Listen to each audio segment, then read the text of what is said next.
Trayvon Martin, Eric Garner, Ahmad Arbery, Sandra Bland, Ayanna Jones, Breonna Taylor, Amadou Diallo, Tamir Rice, Sonny Robinson, Stephen Clark, Michael Brown, Bo Morrison, Alton Sterling, Philando Castile, George Floyd, Ferguson, Orlando Flint, Michigan. I'm scared of what the next hashtag will be. Of whose name the next hashtag will read. I'm scared of waking up one morning and recognizing the name that I read after the hashtag. Red stains on our white flag. Will you promise? It's only red wine, but we never chose to sip from this cup of injustice. I'm scared that at some point, the hashtag will read a last name identical to mine.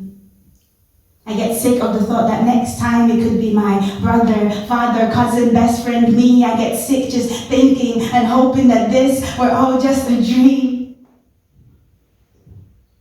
But then I have to wake up each morning anew and raise my right fist for yet another name.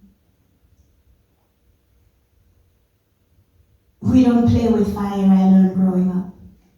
Or else you get burned. But one thing that I don't understand is that I went nowhere near the smoke and yet my skin is scalded, rumpled and wrinkled under the weight of pulling a lifeless body of a person that I never knew, crumbling under the thought of having to swallow down yet another lump in my throat.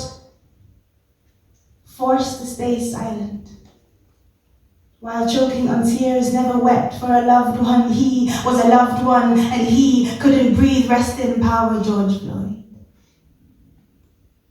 You know, my heart still races.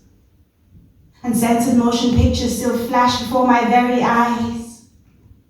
You see, on days as such, I feel like a character in a game and someone else has the controller. They're trying to play a bloody game and I'm just trying to live. To prove that Black lives matter, that my life matters. You see, I had other plans for 2020, and I'm not just talking about a virus, but a pandemic that has taken away breath with multiple pulls of a trigger.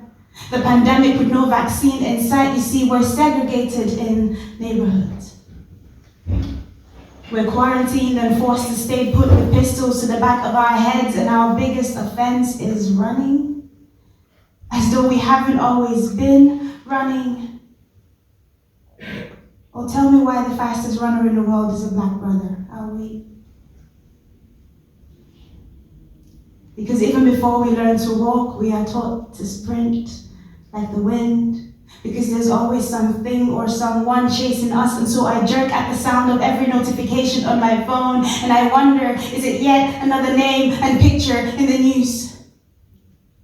Is it once again time to put on comfortable shoes because the marching and the protests will last a few long hours and we'll be chased with guns and tear gas? So tell me, is it yet another name and picture in the news? Because I promise you we're ready. But then I have to take a step back and wonder, when will it be my name and picture in the news?